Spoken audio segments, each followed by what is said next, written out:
Salut à toi mon pote, si t'es là, c'est que ta douleur t'empêche d'envoyer tes perfs, de pousser, de tirer comme tu le voudrais, et sache que si c'est le cas, c'est parce que tu joues contre ton propre corps sans le savoir.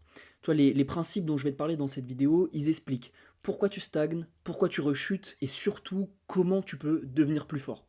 On va voir qu'une blessure, c'est pas un mystère, c'est un simple déséquilibre entre contrainte et capacité, comme tu peux le voir à l'écran. Donc si tu veux comprendre pourquoi tu te blesses et pourquoi tu guéris pas, eh bien reste ici, on va voir tout ça en profondeur, avec un contenu qui est issu d'une formation que j'ai fait, et je l'ai encore amélioré, et je te le rends gratuit dans cette vidéo, donc tu vas avoir énormément de valeur. Tu devras peut-être regarder la vidéo plusieurs fois, ou mettre un petit peu pause parfois, mais j'ai fait en sorte que ce soit très compréhensible et que tu aies des choses à appliquer directement après cette vidéo. Donc on est parti sur les principes de contrainte et de capacité. Donc, déjà, qu'est-ce que c'est? Tu vois, la capacité, là, dans cette présentation-là, parce que ça peut avoir plusieurs définitions, moi je vais définir ça comme une charge qui peut être encaissée avant d'entrer dans un état de surcharge. Tu vois, c'est comme une jauge qui est à ta disposition, et c'est ta capacité, c'est voilà, le contenant, la taille de cette jauge-là. Voilà. Et les contraintes, qu'est-ce que c'est? Eh bien, c'est la charge que tu vas appliquer. Donc, tu vois, tu as la charge qui peut être encaissée, et là, tu as la charge qui va être appliquée. Ok. Tu peux prendre l'exemple, tu vois, d'une barre de fer. Ok, tu imagines cette barre de fer là. Disons, là c'est des unités arbitraires, j'en sais rien. Mais cette barre, elle a 50 newtons de capacité. Donc, le newton c'est une unité de force, mais là l'ordre de grandeur est probablement pas du tout bon, hein, parce que j'y connais rien en propriété de matériaux de barre de fer. Mais disons que tu as cette barre qui a 50 newtons de capacité. Donc c'est-à-dire, tu peux appliquer autant de force que tu veux en dessous de 50 newtons, et tu vas rester dans les capacités de cette barre, donc elle va pas se tordre, tu vois, par exemple, elle va rester intègre. Mais imagine que là, tu as un mec trop chaud qui vient mettre des contraintes supérieures à 50 newtons aux propriétés, à la capacité de cette barre. Qu'est-ce qui va se passer? Cette barre, elle va se tordre, ok? Donc, loin de moi l'idée de te faire peur en te disant que ton corps va se tordre, etc. Mais c'est pour que tu aies déjà ces notions-là de taille, t'as certaines propriétés, certaines capacités, et si tu vas au-delà, il peut se passer des choses, c'est ce qu'on va voir tout de suite. Ok. Donc, là, je vais t'expliquer les propriétés de ce rapport entre contrainte et capacité. Donc, tu vois, on va parler plutôt d'un corps humain, tu vois. Imagine, tu as une certaine dose de capacité. Et à côté, tu mets une certaine dose de contrainte qui est proche du maximum de tes capacités, qui est proche du maximum des capacités, mais qui reste légèrement en dessous. Et ça, c'est ce que tu fais quand tu t'entraînes, tu vois. Et tu as ta capacité qui va augmenter. Ça s'appelle tout simplement l'entraînement. On met une certaine charge sur le corps, sur certains muscles, ce que tu veux, sur toutes les structures que tu veux, un petit peu en dessous du max qu'elle peut le faire, et c'est comme ça que tu augmentes derrière cette jauge de capacité, et que tu progresses en fait. Deuxième cas, là, au lieu d'avoir des capacités juste en dessous de tes contraintes, tu as des contraintes juste en dessous de tes capacités, et tu as des contraintes qui dépassent tes capacités.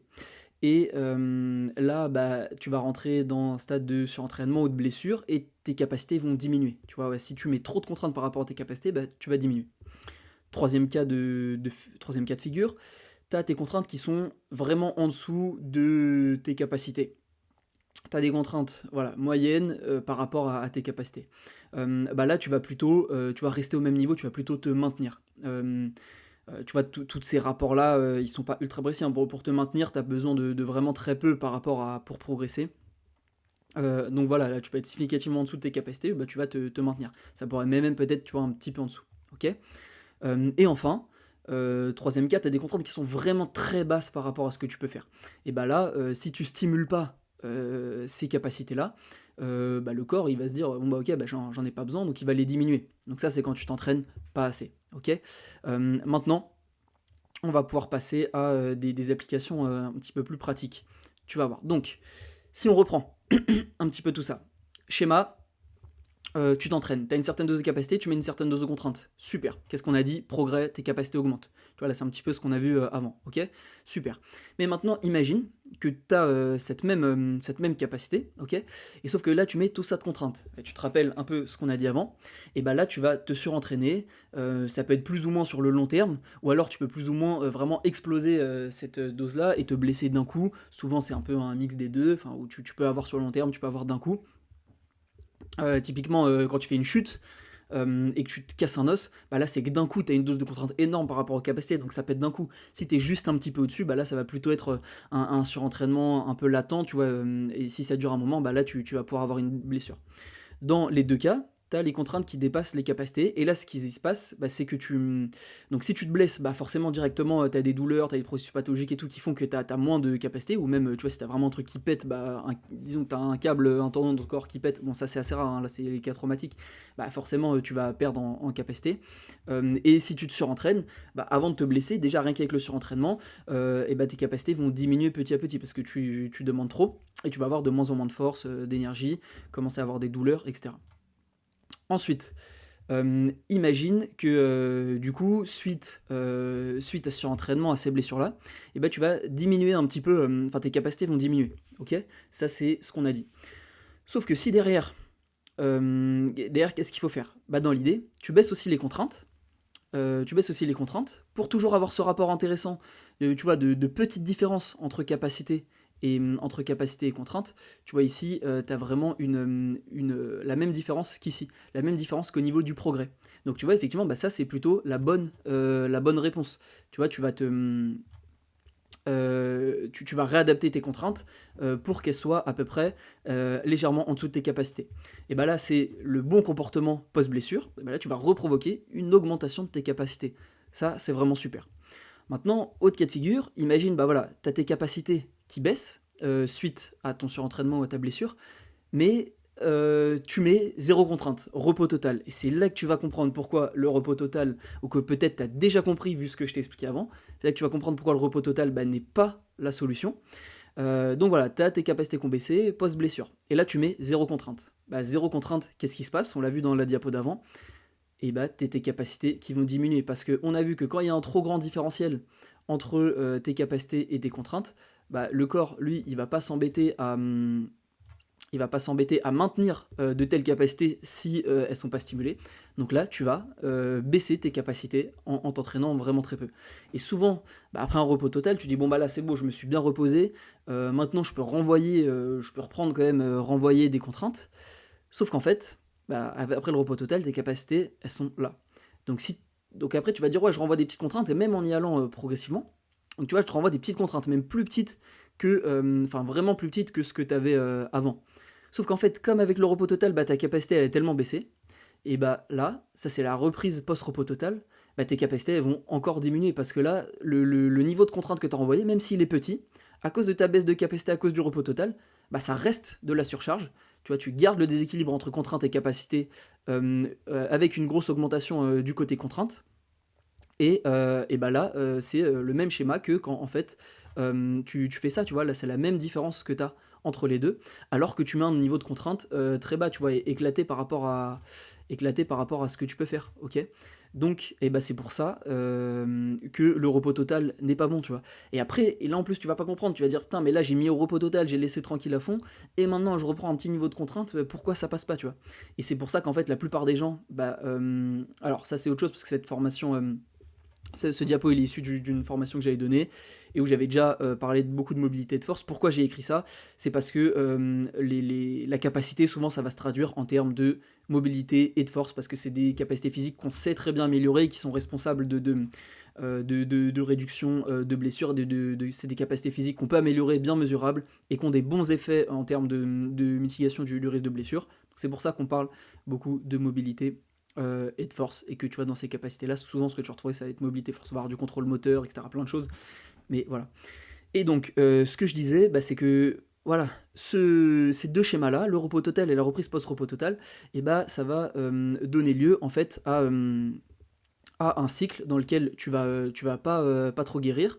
Donc tu vois là t'as une douleur, alors attends, voilà, t'as une douleur ou une blessure, tu as tes capacités qui baissent. Tu mets au repos total, c'est ce qu'on a vu avant, bah là tu as encore tes capacités qui baissent, et ensuite tu fais une reprise brusque, ou plus ou moins brusque, hein, tout dépend de à quel point tu as tenu ton repos total. Si tu le tiens vraiment que quelques jours, c'est pas grave, tes capacités elles vont pas baisser, mais si c'est un petit peu plus longtemps, tu vois, si tu vas chez le médecin qui t'a dit ouais tu t'arrêtes pendant 6 mois, bah là c'est cuit de chez cuit, enfin c'est cuit de chez cuit, tu peux en revenir, hein, mais derrière il faudra faire plus attention.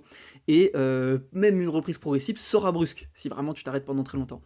Et ensuite, et bah, du coup, t'as à nouveau, tu es encore dans un schéma où tes capacités sont inférieures à tes contraintes et où peut-être bah, tu as de la douleur et en tout cas tu pas toute ta fonction. Et du coup, bah, tu as ta capacité qui baisse encore plus, tu mets au repos total, tu recommences, et ça c'est vraiment un cercle vicieux duquel il faut sortir, tu vois. Et c'est pour ça que reprendre, enfin faire du repos total et puis une reprise, enfin voilà, pas géré minutieusement, bah, c'est vraiment pas le bon schéma, tu vois.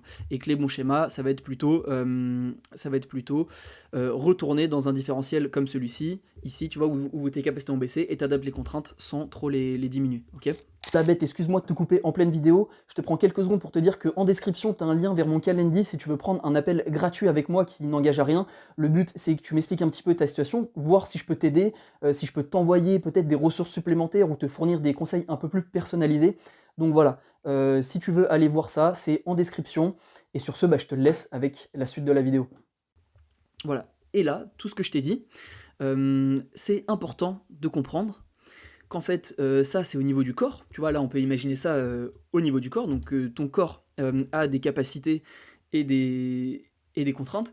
Mais en fait, ça, tu peux l'appliquer et tu peux zoomer en fait sur les capacités et contraintes de chaque muscle. Tu vois, tu peux de chaque muscle peut avoir sa zone de capacité et de contrainte. Tu vois, c'est pas que au niveau du corps. Tout ce principe-là, tu peux l'appliquer à chaque muscle. Et d'ailleurs, c'est pas que chaque muscle, c'est même chaque tendon, chaque tissu, chaque chose applicable dans ton corps. Donc voilà, là souvent on réfléchit de manière générale et c'est intéressant, mais tu peux même le faire à un niveau plus détaillé, tu vois. Et ça, on va en reparler juste après. On va en reparler là dans la partie qui suit. Et c'est intéressant de le comprendre parce que parfois, bah, au niveau général, voilà, t'as pas forcément une grosse surcharge, mais tu peux avoir une surcharge un peu plus locale. Donc c'est intéressant de réfléchir comme ça. Et là, on a parlé. Donc je t'ai déjà commencé à te parler un peu de comment le corps humain réagissait, tu vois, parce que ce schéma-là, tu vois, où tu as des progrès, bah, ça va pas être le cas, par exemple, pour l'exemple de barre de métal. Une barre de métal, tu mets ce niveau de contrainte, juste, il va rien se passer, mais elle va pas progresser, ok. Donc là, tu as déjà eu quelques spécificités pardon, du corps humain. Mais on va aller un petit peu plus en détail sur ça. Et donc, on va parler des spécificités de l'organisme humain par rapport à ses capacités et ses contraintes, tu vois. Donc de plusieurs choses que tu vas pouvoir appliquer qui vont t'aider encore une fois à comprendre pourquoi tu te blesses et comment tu as du mal à revenir. Donc il y en a 3. Premièrement, la vitesse d'adaptation. Ok. Dans le corps, les différentes structures, elles s'adaptent pas à la même vitesse. Et ça, c'est ultra important de le savoir. Donc, imagine, tu as une certaine capacité et tu mets une certaine dose de contrainte. Là, qui est légèrement en dessous, donc là, tu stimules plutôt du progrès. Tu vois, là, c'est bon, tu commences à comprendre. Et tu fais ça pendant 6 semaines. 6 semaines, qu'est-ce qui va se passer au niveau d'un muscle et qu'est-ce qui va se passer au niveau d'un tendon, ok. Donc au niveau du muscle, tu as ta capacité qui va monter. Ouais, en général, à 6 semaines, bon, déjà, tu as le système nerveux qui va progresser encore plus rapidement, mais tu as le muscle qui va déjà avoir des changements, qui va commencer à avoir des changements, donc tu vois, ta capacité du muscle, elle va augmenter. Donc, voilà, là, tu vas augmenter ta capacité tu vas augmenter ta capacité du muscle, et tu vois que du coup, tu vas recréer un différentiel plus important. Là, tu étais à ça, là, ton muscle, il a progressé, bah, il a gagné un peu en capacité. Par contre, au niveau du tendon, bah, ta capacité, elle va pas encore trop changer, tu vois, 6 semaines, c'est assez court pour un tendon. Enfin, c'est même court.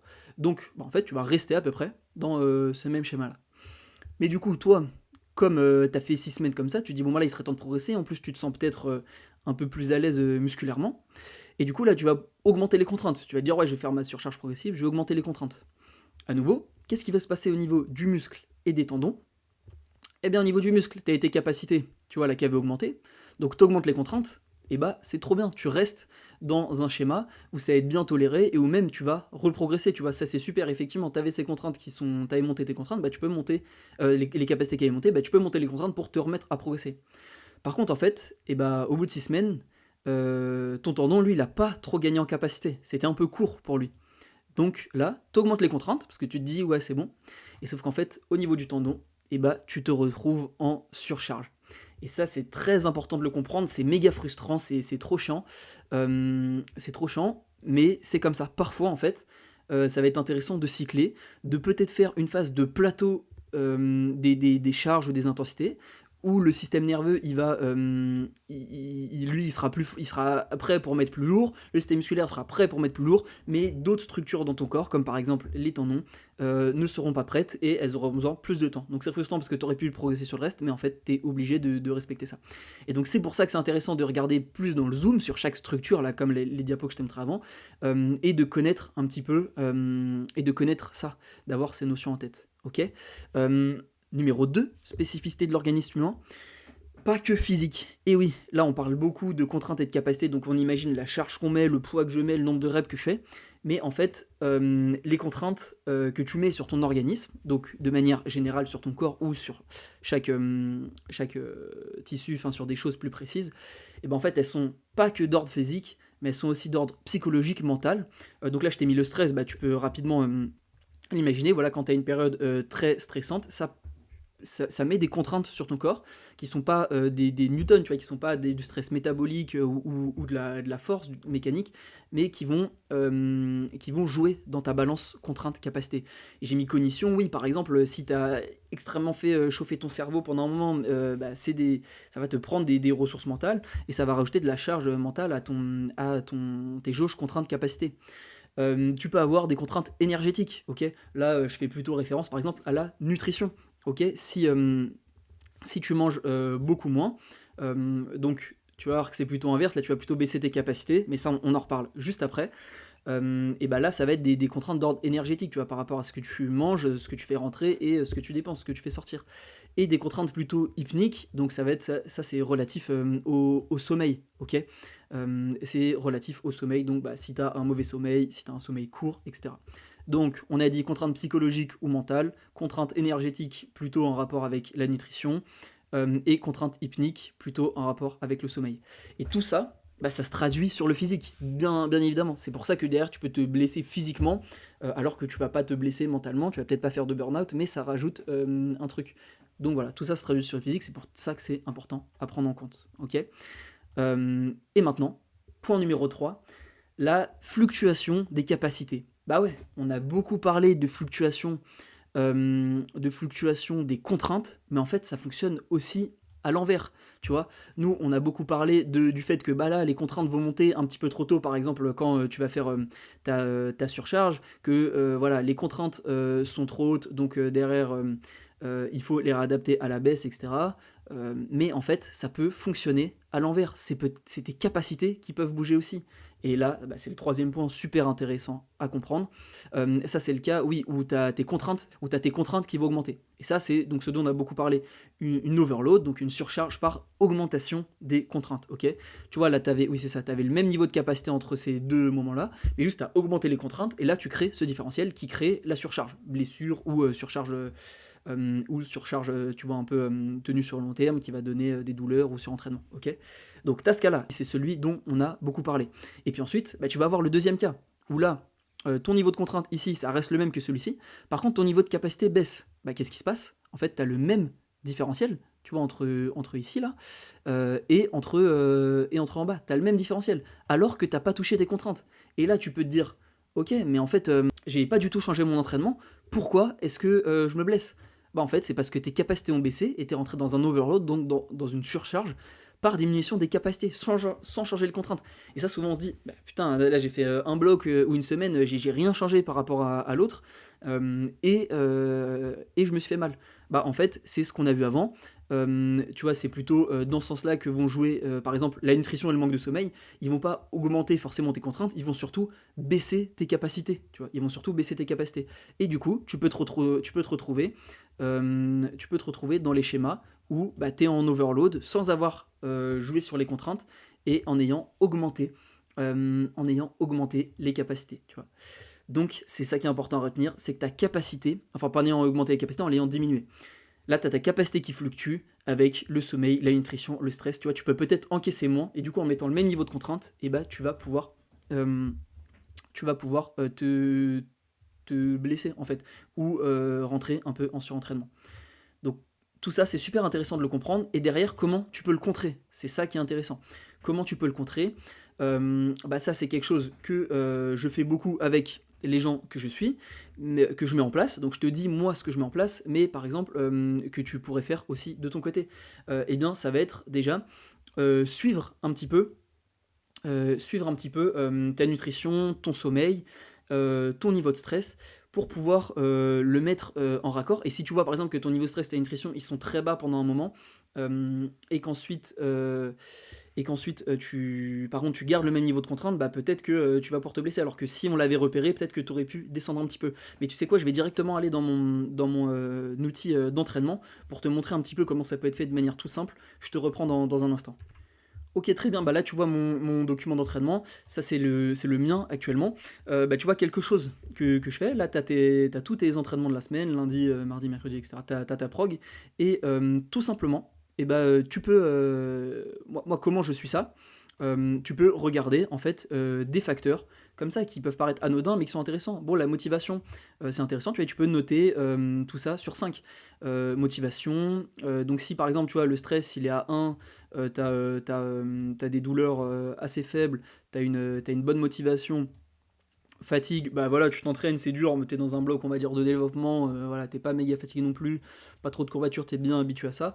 Bah là, tu vas te dire, ok, là j'ai peu de chances que mes capacités soient diminuées. Tu vois, si au contraire, par exemple, tu vois, sur une autre semaine, bon, tu peux être toujours très motivé, mais là tu t'es fait un peu arracher le boule au taf, t'as 4 de stress, c'est chaud, t'as énormément de trucs à rendre, pas mal de pression. Possiblement, t'as peut-être des douleurs qui montent un peu, tu vois, de base, ouais, c'est ça, on était à 2, bah tu vois, peut-être qu'elle monte un petit peu, donc ça t'inquiète, ou alors que c'est, tu vois, le stress qui fait monter un petit peu tes douleurs, bref. Qu'en termes de fatigue, bah ouais, du coup, tu dors un peu moins bien et tout, bon, même pas forcément à 4, tu n'as pas besoin d'exagérer, à 3, bon, courbature, tu peux rester à 0, tu vois, si tu restes sur des exos que t'es habitué, bah là, tu vois, on peut se dire, ok, là, les capacités diminuent un petit peu, est-ce que je vais continuer à faire les incréments que j'avais prévus, ou est-ce que j'y vais de manière un petit peu plus progressive, tu vois. Voilà, ça, c'est des choses qui vont être très intéressantes, et c'est un des moyens de gérer tes capacités et tes contraintes. Et puis à côté de ça, bah, bien sûr, il faut avoir une programmation, un entraînement assez minutieux, tu vois. Il faut, en fait, la première étape déjà, c'est de connaître tout ça, et ensuite bah, de faire les choses un peu minutieusement, de traquer ça autant que tu le peux. C'est des solutions, et par exemple, c'est des choses que je mets en place avec mes athlètes, avec bien sûr aussi tous les retours vocaux qu'on peut faire, ok. On arrive au bout de cette vidéo, j'espère que ça t'a aidé. J'espère que cette vidéo ça t'a aidé, que tu vas comprendre des choses, pourquoi parfois même sans incrément de charge tu peux te blesser, et surtout comment guérir. Alors là tu vois c'est un peu, bien sûr tu peux dire ok mais tout ce que j'ai à faire c'est me mettre en dessous de cette jauge, c'est ça. Oui effectivement, mais après il faut réfléchir entre chaque, faut zoomer sur chaque structure etc. Et ça c'est compliqué à faire, ça demande de l'énergie, c'est pour ça qu'en fait il y a des gens qui sont là pour le faire et que je le fais pour mes athlètes. Si t'es blessé et t'arrives plus à mettre les charges que tu veux, t'arrives plus à grind comme tu le voulais avant, eh bien, en description de cette vidéo, tu peux trouver un lien vers mon calendrier où tu peux prendre rendez-vous avec moi. Tu vois, un petit rendez-vous, un petit appel découverte de 15 minutes, ça n'engage à rien. On pourra discuter, tu pourras me dire un petit peu ta situation. Et à ce moment-là, je pourrais déjà juste te dire est-ce que je pense que je peux t'aider, t'envoyer peut-être plus de ressources, des trucs que tu vas pouvoir mettre en place, tester chez toi. Voilà, pour que au moins bah, t'aies une idée de ce que tu pourrais mettre en place, de voir si je peux déjà un peu t'aider sur un truc voilà, qui n'engage à rien assez court. Enfin, assez court, on prendra le temps quand même. Voilà. Si c'est intéressant pour toi, n'hésite pas à aller dans mon calendrier voir ce lien. Et puis n'hésite pas aussi à me poser des questions par exemple en commentaire de cette vidéo. Tu vois c'est bien si tu as des questions, bah, mets-la parce que probablement que ça intéressera quelqu'un. Et donc si j'y réponds, tu vois ça peut faire comme une section FAQ en dessous de la vidéo. Allez, je te souhaite du courage mon gars, force à toi. Et on se voit probablement sur d'autres contenus, ressources et au plaisir d'échanger avec toi.